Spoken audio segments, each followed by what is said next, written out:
The Hound of the Baskervilles by Sir Arthur Conan Doyle. Chapter 1. Mr. Sherlock Holmes.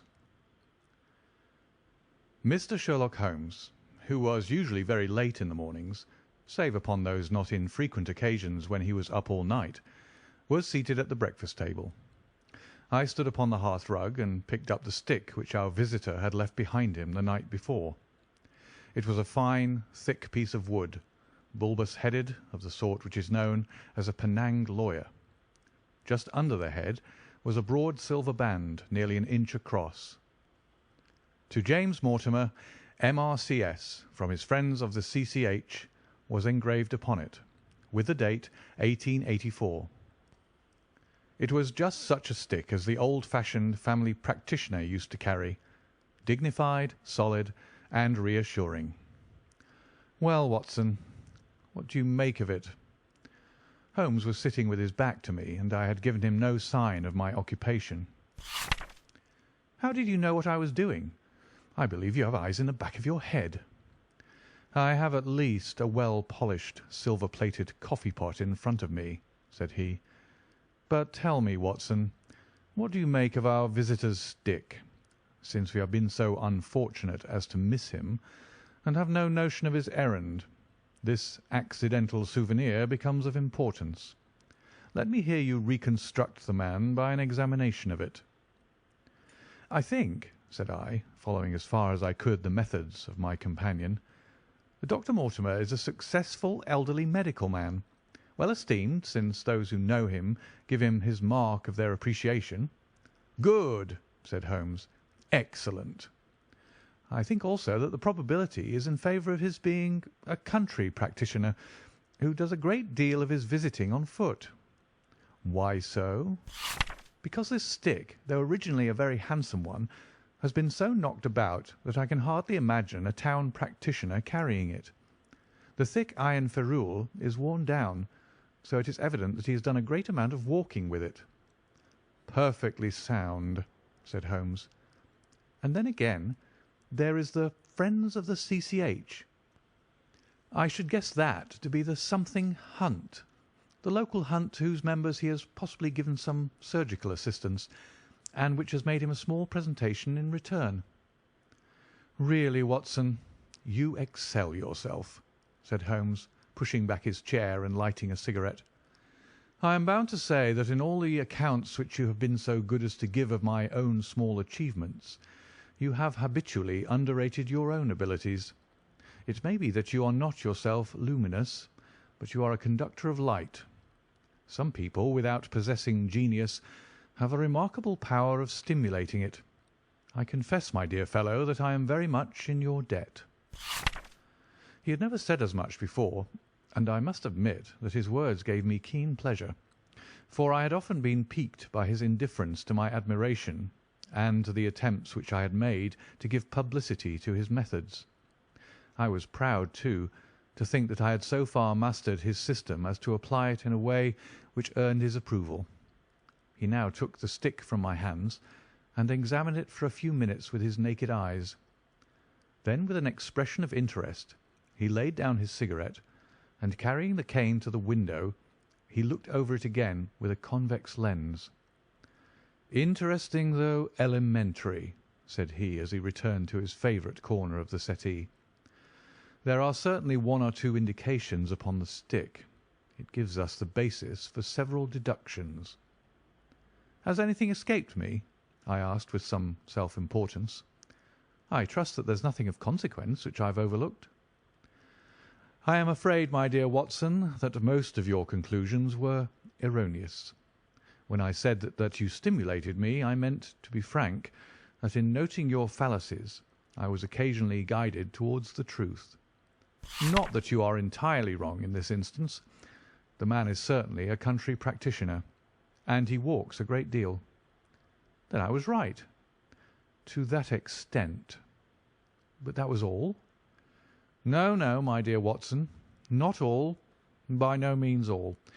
I would suggest, for example, that a presentation to a doctor is more likely to come from a hospital than from a hunt, and that when initials C.C. are placed before that hospital, the words Charing Cross very naturally suggest themselves.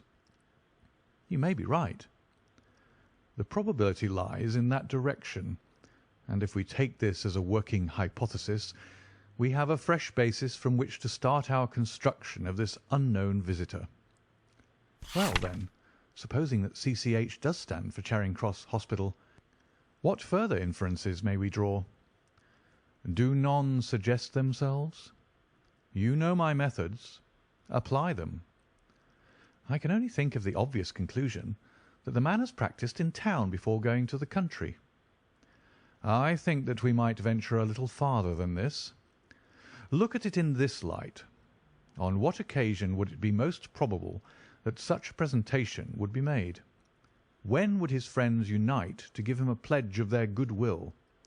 Obviously at the moment when Dr. Mortimer withdrew from the service of the hospital in order to start a practice for himself. We know there has been a presentation. We believe there has been a change from a town hospital to a country practice. Is it, then, stretching our inference too far, to say that the presentation was on the occasion of the change? It certainly seems probable. Now, you will observe that he could not have been on the staff of the hospital, since only a man well established in a London practice could hold such a position. And such a one would not drift into the country. What was he then? If he was in the hospital, and yet not on the staff, he could only have been a house surgeon or a house physician, little more than a senior student. And he left 5 years ago. The date is on the stick. So your grave, middle-aged family practitioner vanishes into thin air, my dear Watson, and there emerges a young fellow, under 30, amiable, unambitious, absent-minded, and the possessor of a favourite dog, which I should describe roughly as being larger than a terrier and smaller than a mastiff. I laughed incredulously as Sherlock Holmes leaned back in his settee and blew little wavering rings of smoke up to the ceiling. "As to the latter part, I have no means of checking you," said I, "but at least it is not difficult to find out a few particulars about the man's age and professional career." From my small medical shelf I took down the medical directory and turned up the name. There were several Mortimers, but only one could be our visitor. I read his record aloud. Mortimer James, M.R.C.S., 1882, Grimpen, Dartmoor, Devon. House surgeon from 1882 to 1884 at Charing Cross Hospital. Winner of the Jackson Prize for Comparative Pathology, with essay entitled "Is Disease a Reversion?" Corresponding member of the Swedish Pathological Society. Author of Some Freaks of Atavism, Lancet, 1882. Do We Progress? Journal of Psychology, March 1883. Medical officer for the parishes of Grimpen, Thorsley, and High Barrow. No mention of that local hunt, Watson, said Holmes with a mischievous smile, but a country doctor, as you very astutely observed. I think that I am fairly justified in my inferences. As to the adjectives, I said, if I remember right, amiable, unambitious, and absent-minded. It is my experience that it is only an amiable man in this world who receives testimonials, only an unambitious one who abandons a London career for the country, and only an absent-minded one who leaves his stick and not his visiting card after waiting an hour in your room. And the dog? Has been in the habit of carrying this stick behind his master. Being a heavy stick, the dog has held it tightly by the middle, and the marks of his teeth are very plainly visible. The dog's jaw, as shown in the space between these marks, is too broad, in my opinion, for a terrier, and not broad enough for a mastiff. It may have been, yes, by Jove, it is a curly-haired spaniel. He had risen and paced the room as he spoke. Now he halted in the recess of the window. There was such a ring of conviction in his voice that I glanced up in surprise. "My dear fellow, how can you possibly be so sure of that?" "For the very simple reason that I see the dog himself on our very doorstep, and there is the ring of its owner. Don't move, I beg you, Watson. He is a professional brother of yours, and your presence may be of assistance to me. Now is the dramatic moment of fate, Watson, when you hear a step upon the stair which is walking into your life, and you know not whether for good or ill. What does Dr. James Mortimer, the man of science, ask of Sherlock Holmes, the specialist in crime? Come in." The appearance of our visitor was a surprise to me, since I had expected a typical country practitioner. He was a very tall, thin man with a long nose like a beak, which jutted out between two keen grey eyes, set closely together and sparkling brightly from behind a pair of gold-rimmed glasses. He was clad in a professional but rather slovenly fashion, for his frock-coat was dingy and his trousers frayed. Though young, his long back was already bowed, and he walked with a forward thrust of his head and a general air of peering benevolence. As he entered, his eyes fell upon the stick in Holmes's hand, and he ran towards it with an exclamation of joy. "I'm so very glad," said he. "I was not so sure whether I had left it here or in the shipping office. I would not lose that stick for the world." "A presentation, I see," said Holmes. "Yes, sir." "From Charing Cross Hospital?" "From one or two friends there on the occasion of my marriage." "Dear, dear, that's bad," said Holmes, shaking his head. Dr. Mortimer blinked through his glasses in mild astonishment.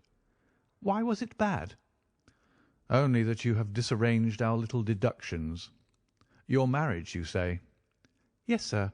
I married, and so left the hospital, and with it all hopes of a consulting practice. It was necessary to make a home of my own." "Come, come, we are not so far wrong after all," said Holmes. "And now, Dr. James Mortimer." "Mr., sir, Mr. A humble M.R.C.S." "And a man of precise mind, evidently." "A dabbler in science, Mr. Holmes. A picker-up of shells on the shores of the great unknown ocean.